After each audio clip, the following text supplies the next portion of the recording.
Hi, most of you know me, but if we haven't met before, I'm Dr. Robert Wood. I'm Director of Pediatric Allergy at Johns Hopkins, and we're here today to talk more about food challenges. We do food challenges for two main reasons. Food allergy testing is not a very accurate science, and there are many times when we just can't tell, based on the history or the test results, whether you're truly allergic to one food or another. In that case, a food challenge would be the most accurate way to determine whether you're truly allergic to that food or not. We call it the gold standard test for food allergy. The second reason we would do a food challenge would be to see if a food allergy has been outgrown or not. So this was an allergy that we knew you had before, and we're doing the challenge test to see, hopefully, whether that allergy's been outgrown. We base decisions about doing food challenges on two main things. The first is what is the chance that it will be successful. So if we think that we're almost positive you're allergic to a food, it really may not be worth undergoing the risk that may be entertained with a food challenge. The second has to do with how important that food is. So there may be a food, say milk or egg or wheat, that's really important to the diet, where we would be more aggressive about doing a food challenge because we would hate to miss that person who is really not allergic to that food but still avoiding it. I mentioned the risk of a food challenge. Good. Give me some big breaths. We do food challenges under very careful observation, and by doing it that way, we're able to keep the risk very small. But obviously, we're feeding someone a food that they might be allergic to, and sometimes even when the test results look pretty encouraging, we'll see significant reactions during a food challenge. We've now done over 3,000 food challenges here in our clinic at Johns Hopkins, and in looking at those, we find that when people have a reaction, most reactions are controllable by just using an antihistamine like Benadryl. But about 10% of the time, a shot of epinephrine, sometimes even 2 shots of epinephrine, would be required. When we give epinephrine in a food challenge, we don't use the EpiPen device. We use a needle and syringe, so it's a lot more comfortable to give. But it still is a medicine that many of you worry about. Thankfully, we're very comfortable that epinephrine is a safe medicine, so if it's needed, we don't hesitate to give it. The other way we keep the risk of a food challenge at a minimum is by starting very small and working up very slowly. So when most people have a reaction, it will happen at the beginning stages rather than going into a full-blown reaction right off the bat. Once a reaction has been seen, then medication is given at that time and the food challenge is stopped.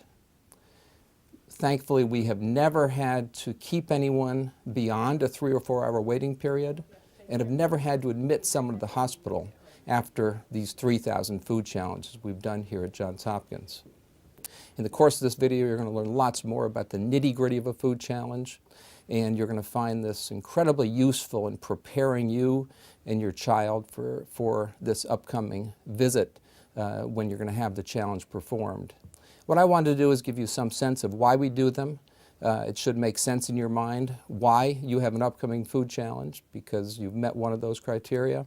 And we want to make sure that you're completely comfortable with the procedures and the risks that these entail, but also recognize that this can be incredibly valuable at making sure we know exactly what you or your child can or cannot eat. Hi, I'm Jackie Isola, the pediatric nurse practitioner working in the Division of Pediatric Allergy at Johns Hopkins Hospital. Let's talk about the details of the food challenge. You've heard Dr. Wood talk about many factors going into deciding if your child should have a food challenge, specifically the age of your child's history with food allergy, and the trend of the blood test known as IgE test. Prior to your child's food challenge, you will receive an email that includes a link to our YouTube video that will explain the details of the food challenge and what to bring on the day of the challenge. Your child's IgE testing should be no more than 10 months prior to the food challenge date. If the IgE test is too high, we may need to reschedule the food challenge. Prior to the food challenge, your insurance company will be contacted by Johns Hopkins to verify coverage and the need for prior authorization. Your child will need to be off all antihistamines 5 days prior to the challenge. This includes Zyrtec, Allegra, Claritin, and Atarax, otherwise known as hydroxyzine. You can use Benadryl up until 2 days before the food challenge because it is shorter acting. You will come to the Rubenstein Child Health Building, located at 200 North Wolf Street, and park in the Orleans Street garage. For your convenience, you will also receive an email that will include information on driving and parking directions. This is the same place you came when you had your allergy visit. A consent form will also be emailed to you so that you can read it ahead of time, although we will have a paper copy for you to sign on the day of the food challenge. If your child has a mild illness, no fever, and is generally eating and sleeping well, and is playful, then the food challenge can proceed. However, if your child has a fever, is irritable, has increased cough or stomach ache, then it is best to reschedule the appointment. We make every effort to get children in on cancellation slots for these kinds of circumstances. If you need to cancel the food challenge at the last minute, we ask that you call 410-502-3861 and leave us a message. In general, you should bring several different variations of the food your child is going to eat in case they get bored or don't like the food. For example, if your child is coming for a peanut challenge and is not allergic to milk protein, bring Reese's Pieces and peanut butter cups because they both contain the same peanut protein. Your child should come to the food challenge hungry, but not starving. Your child can eat a light meal prior to the challenge. Just don't fill them up. Make sure you bring safe food for your child to eat after the challenge in case your child is still hungry. You can bring foods for yourself and anyone else attending the challenge, as you'll be there for several hours. On the day of the food challenge, you may bring tablets, iPads, and other electronics, as you'll have Wi-Fi access as a Johns Hopkins guest. We will also have games and DVD players and movies for your child to choose from. Feel free to bring other favorite activities from home to keep your child entertained. For very young children, you can bring a stroller to lay them in or push them around if they get irritable.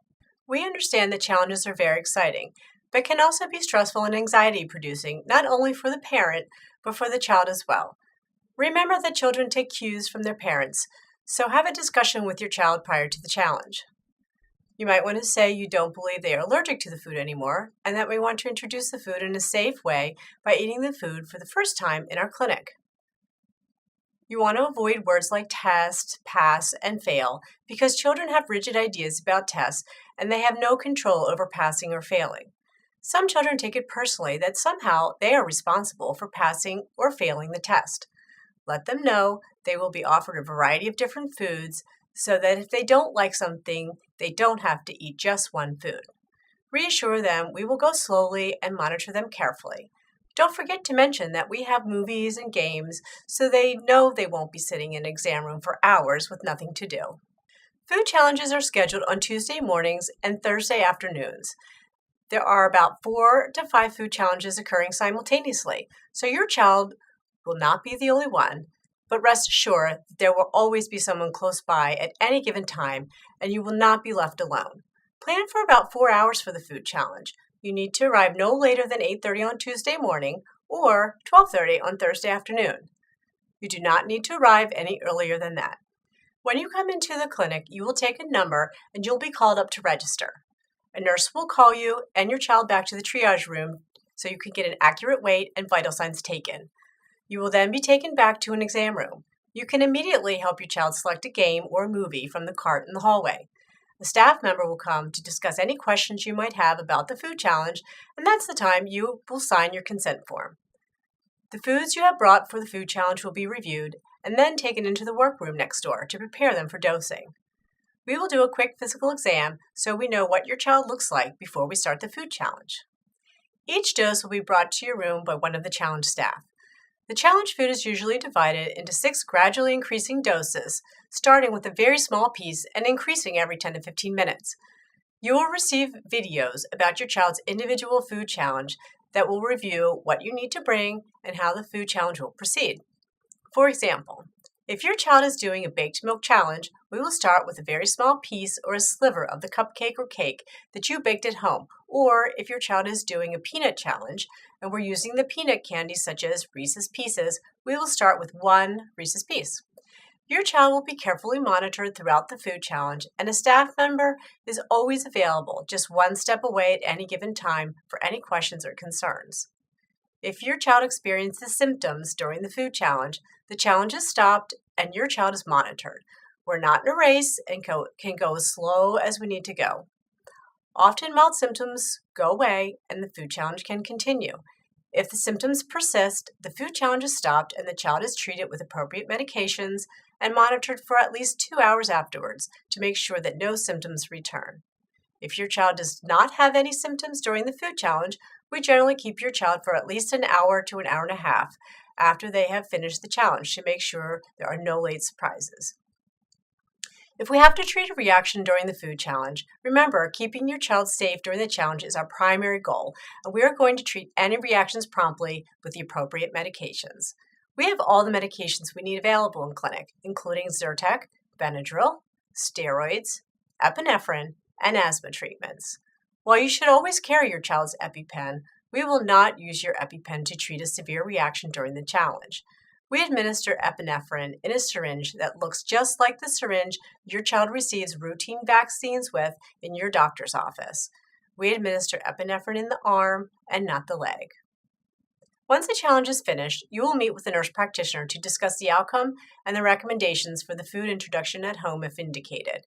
At that time, you can discuss any other allergy concerns you may have for your child.